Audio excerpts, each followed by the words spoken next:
Once inside, Rak and the rest of the group began to move through long arched bridges that zigzagged and led somewhere downward. When they found one of what she thought was the safest of the stone bridges, Jael told Rak that they would most likely have to walk across it. He sighed heavily and replied that it would be good if they could jump down and not waste so much time looking for the right path. Jael looked worriedly at Rak and asked if he was going to pray to their god, to which he continued to look down and said no, as he didn't want to bother him with such trivial matters.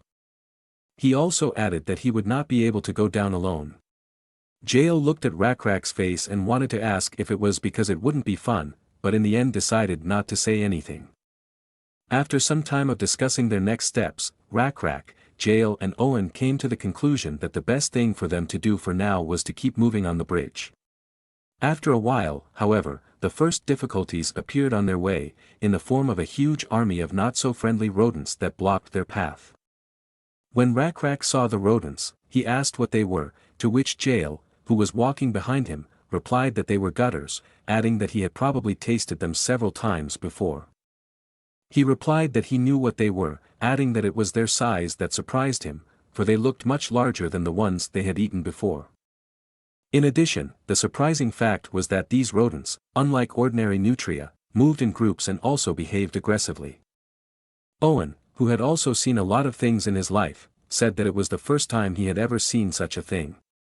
Rak said they would just call them rat monsters. In Rak's opinion, normal animals wouldn't antagonize humans for no reason. With monsters, however, it was the opposite. Assuming that they might just be defending this place and that a battle would be inevitable, he shouted for everyone to get ready and take up arms. Just a moment later, the rat monsters rushed towards the lizardmen. But even though the enemy had a numerical advantage, they managed to kill all the rats without much difficulty thanks to their experience and spears. Looking at one of the dead rats, Rak asked if they could eat them. To which Jael replied that they had no reason not to, and nothing bad was going to happen if they gutted them and took them with them. However, she had another idea, so she immediately asked Rak what he thought about trying to raise them like the buffalo. He didn't have time to answer, however, because Owen, who had overheard their conversation, suggested that they try raising fish. His words surprised Rak, for in the swamps and ponds where he used to live the number of fish gradually decreased as they were eaten and eventually disappeared. However, Owen, who used to live with aquatic frogmen, knew that this was not the case in large ponds. So he explained that the fish also lay eggs and give birth to baby fish, which caused the frogmen to warn them against fishing during the breeding season. To do so, they simply needed to build a dam so that the young fish could not escape. Rak realized that it would be very difficult for them to do this in a large and deep lake, but he did not say so out loud, as he thought their efforts would be worth it in the future.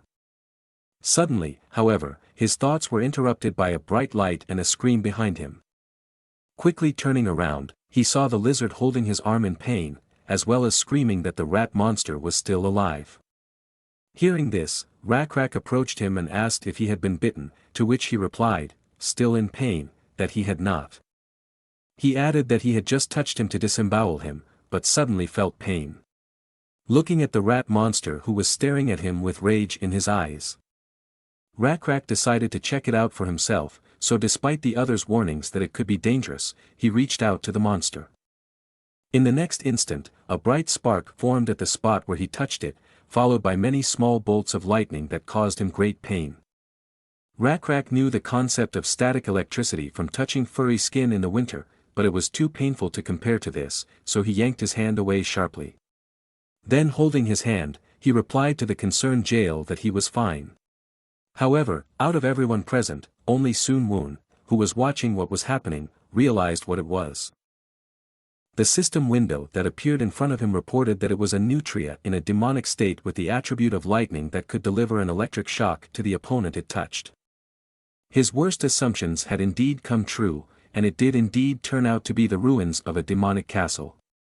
However, this was not necessarily bad news. After all, if Rak along with his group managed to break through these demonic ruins to the end, there was a good chance that they would be able to obtain demonic power. Speaking of magic, acquiring it didn't make the owner a wizard right away. Acquiring it opened up the possibility of studying it. To use magic, one had to learn spells, and spells of this type required the study of ancient ruins, all kinds of ancient knowledge and magic. However, those who possessed demonic magic were powerful already because they possessed it. Moreover, it became stronger from generation to generation, which gave them the ability to create strong wizards in future generations. However, demonic magic had disadvantages, and all because in the perished world divinity and magic were in conflict. After all, magic originally came from ancient evil, not from the gods, and so if demonic magic was obtained, there would be penalties in obtaining faith points. Obtaining which at the beginning of the game, would result in a lot of variables that could make it very difficult to progress further. At the same time, Rakrak, who was sitting near the corpse of a rat, heard a voice asking him if he needed such power, and the next moment he looked up and saw a bright light, which appeared to be coming from a transparent creature like a stingray, which was floating in the air. The creature turned to him again and tantalizingly asked him if it was not an interesting power, and then added that if he wanted it, he could always get it. The creature's words were interrupted by Jael, who turned to Rakrak and said that if things were bad, they could always go back, to which he agreed. Turning to the rest of the lizards, he ordered them to match the other rats, as well as check their weapons and prepare themselves. He turned back to the unknown creature and wondered if he was the only one who had seen it. The creature said that he could hear him if he spoke to him mentally. Rakrak immediately asked what it was. The creature replied that it was a spirit that protected the ruins, and that it was only seen by those with great power. Rakrak immediately thought that this was probably a lie, but this thought was not conveyed to the spirit, for deeper thoughts and feelings were not conveyed to it. Sun Woon, who was observing all of this, wondered if he should have warned Rakrak. After all, there was a magical combat spirit in front of him who would definitely try to seduce him. However, upon opening his stats, he discovered a new deception ability that had not existed until not too long ago. Seeing it, Sun Woon was a little surprised, assuming that he had been able to develop it by dealing with Shunan's tricks. After a moment's thought, he decided not to interfere, as their leader's new ability gave the lizards a chance to handle it on their own. At the same time, the magical spirit, when asked by Rakrak what this ability was, replied that he was referring to electricity, which was the power to burn other creatures and create light and fiery heat. He then added that he could give him that power if he wanted it. Rakrak replied that if he could give it to him, he would be grateful. However, the spirit said that it was not that simple, for he also had a condition. Rakrak frowned at this, saying that he had not heard of any conditions. The stingray replied that it was not such a difficult condition, and that his strength should have been enough to fulfill it. Rakrak turned around and said that if he wanted to make a deal, he should have said so from the beginning. He looked at the spirit with a frown. He advised the spirit to first state the terms if he wanted to make a deal, and to have an appropriate attitude. Hearing this, the protective spirit immediately apologized. Rakrak got to his feet and looked coldly at the spirit and told him to be specific about what the terms were and what he wanted from him, for if he withheld anything, there would be no further conversation.